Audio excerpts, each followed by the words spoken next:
Guys. I wanted to come to you guys today with a message of hope in this time of crisis. A lot of people are freaking out right now. They feel that Corona is going to get them, or the flu is going to get them, some kind of catastrophic germ or microbe is going to get them. And I just want to let you know that God designed your bodies perfectly to be able to deal with this situation, and He does it through our immune systems. You think about it, we are fearfully and wonderfully made. There's white blood cells in our body that are designed to fight and kill cancer. There's white blood cells in our body that are designed to fight and kill viruses. There's white blood cells in our body designed to fight and kill bacteria. And it's all about just making sure that that immune system stays healthy. So today I want to give you 10 tips, the 10 things that you can do well in order to keep your immune systems healthy so that it can fight off whatever it is, whether it's a corona type virus or a different iteration of the flu or just the common cold. We've been able to see time and again that these 10 principles are the things that you need to be doing on a daily basis, whether you're worried about being sick or not, to be able to keep yourself healthy and well. So the number one thing that I recommend with every person in every situation is to get their spine and nervous system adjusted. We see in the research that with just a single adjustment, that your immune system is boosted by over 200% in its function for the next 5 hours following a manual chiropractic adjustment where we hear the crack, where we push the vertebra back into place, and the nervous system, the power inside of your nervous system is allowed to connect with the power inside the immune system. Remember, your nervous system over here, right? It controls all organ cells and tissues below. And so we see that. And we see even in immune compromised patients that their immune system jumps. We saw in HIV patients that have virtual zero white blood cell activity, that activity in the production of white blood cells increased by over 200% following a single adjustment. And so it's very important that your spine stays in good shape, but if it's out of position, that you're getting it adjusted as well. Second thing is to eat well. We know that your nervous system, that your immune system both have specific nutritional requirements and that they do better when you consume real foods, the foods that God designed, the foods that He made. And we actually see this when you go back to the bubonic plague, during the Middle Ages, during the Black Ages, that Black Death, it was affecting and killing so many people throughout Europe and throughout the world. But Jewish communities that would wash their hands, that had those rituals of cleanliness and followed the biblical model of eating, that those communities they weren't affected by the bubonic plague at anywhere near the same levels as the rest of the world. So eating well, getting those nutrients in there. The next thing is to exercise. When you exercise, when you get improved blood flow, you're getting those white blood cells. Your immune system functions based off of the cardiovascular system and the nervous system together. And when you exercise, it activates both systems together to keep your immune system's level high. Next is to stay hydrated.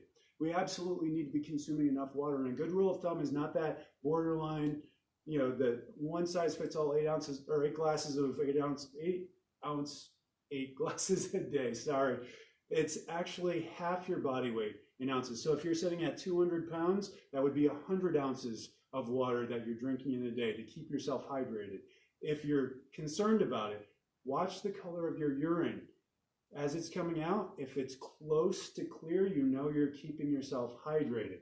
The next is to minimize toxin exposure. This comes in a lot of different ways. So washing your hands is absolutely imperative because, yes, you can overwhelm yourself with too many bad bacteria, right? If you're getting fecal matter into your oral surfaces, you're going to create sicknesses. You're going to create imbalances. Those bacteria, those microbes were not meant to be in that area.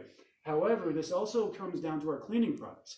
Bleach, I see so many people. I've been in Costco, I've been in Hy-Vee these last few days, and bleach is selling out. Bleach is a neurotoxin. If you're compromising your nervous system by getting too much exposure to bleach, then it will actually compromise the effectiveness of your immune system. So I would recommend, instead of using bleach, to turn to a natural cleaner like white vinegar, apple cider vinegar, or baking soda. Just leave that sitting on a surface, wipe it down thoroughly. There are some natural cleaners. Mrs. Meyer's is a brand that I trust. There's Ecos. There's a lot of different brands out there that can do an amazing job. Some people even use a lemon essential oil that's been shown to clean off surfaces and kill those bacteria and germs very well without killing or compromising the good bacteria or compromising the nervous system. The other thing here is, a lot of people are staying inside. It's cold outside and you've been told to be socially isolated. When you're inside, the air inside is actually about 20 times dirtier than the air outside. So even if you're socially isolating, it's important that you get outside, you get that fresh air inside your body so you're not isolating yourself. Go get some of that exercise outdoor. Take the kids to the park. Just make sure you're bundled up so you're not getting too cold and you're not compromising that immune system by making it work to stay warm. The next one is sleep well. If you're not sleeping well, it increases your stress levels dramatically. And when you have stress levels increases, cortisol is released into the bloodstream and it actually pushes back against and suppresses your immune system, 80% of which resides in the gut. And you need that to be functioning well. So we want to keep the stress levels low during this time. And the best thing you can do for your stress levels, other than get adjusted and eat well, is to actually sleep well. And so I'd recommend an average of 7 to 9 hours a night, which should be easier during this time when the demands of work and life aren't quite as high. However, there are those of us, like myself, where we just welcomed a new baby into the family, and I am seeing this in my family. Our whole stress levels have gone so high because adapting to that baby's sleep schedule is creating more stress in our lives. And so we're fighting to get that much sleep in our lives, getting full periods, full sleep cycles so we can get that rest. Next is to protect that gut, that microbiome. 80% of your immune system or more resides in your gut, and that's made up of good bacteria. In fact, your body is 10 to 100 times more bacteria and microbes than it is human cells. And so making sure that you're supporting those good bacteria with both probiotics and prebiotics. You need both. Prebiotics are the food for probiotics, and that means a high fiber diet. That means rich in fresh vegetables. Vegetables are not only nutrient dense, but they're very rich in fiber as well. And that fiber comes in and it feeds the good bacteria in the gut. Raw honey is actually a great example of a food that's rich in prebiotics. And if it's from the right source, like Manuka honey, it can actually be rich in probiotics as well. The next one is getting those right nutrients. So, we talked about eating well, and I hope that you're getting most of the right nutrients from your diet, but sometimes we need to supplement. And we know that just looking at the nutrient content of something like a head of broccoli, that our food supply is about 70% less nutrient dense than it was even just 100 years ago in the 1930s. And so we do have to supplement with certain things like vitamin C, which is an antioxidant, vitamin E, selenium. These are things that we've seen depleted in the soil, depleted in our food supply. So getting those foods in season or organic is ideal because we've seen that the nutrient content of those foods goes up. But when you're not able to get those foods, right, because the grocery stores are sold out right now, making sure you're supplementing with those things, which is why we're handing out free samples of vitamin C in the clinic all week this week. And then the next one is to actually create an environment of peace, right? It's not about reducing stress, because when we fight stress, we actually stress ourselves out about stress. But when we create peace, when we're getting that environment where we're sleeping well, when we're taking time to meditate and pray and focus on scripture, when we're focusing on that God made us fearfully and wonderfully, when we're not listening to the media who is out there right now trying to inflame you and scare you and incite you to just watch what they're saying so that they can sell more ad space, and focus on what God made us. You remember, our bodies have been fighting off bacteria for millennia. They have been fighting off viruses for millennia, and there's nothing that God will allow to create that he's not also going to allow us an opportunity to fight off. And ultimately, what we see with these viruses and bacteria when our bodies are exposed, when we have a strong immune system, that we're actually able to better adapt and are healthier in the long run. And the same is true with the coronavirus. So we create that peace with our mindset, knowing that we are not supposed to be conforming to the patterns of this world, but we are supposed to be being transformed by the renewing of our mind. Don't follow culture on this.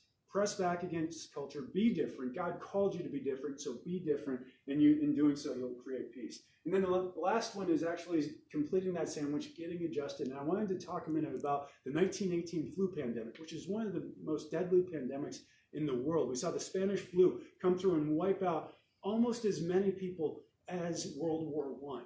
And we saw that in communities that were treated by medical doctors, the best medical professionals in the world, that the death rate was about 1 in every 15 people being treated for flu in these medical offices. They were dying. But in the town of Davenport, Iowa, there was this chiropractor and his son, another chiropractor, BJ and DD Palmer, who were practicing chiropractic. And they saw several thousand patients. And at the same time that they were seeing these thousands of patients in Davenport, Iowa, they had one death of patients being treated in their clinic, all of whom had flu. And so the lesson that we get from this, and we saw this worldwide, is chiropractors who were treating patients with the flu, they did not see anywhere near the death rate. So the most important thing that I can recommend for you is to make sure that your nervous system is healing and functioning the way that God designed it to, so that your immune system can function the way that God designed it to, so that you can heal and function better. So I'm Dr. Jake Tucker. If you don't have an adjustment scheduled this week in the office, feel free to call us or text us at 402-413-8825. And if you feel like you need another adjustment to get that in this week, we will make sure that there is an open spot in the schedule for you to be able to come in for that. It's been great, guys. Have a great night and great day.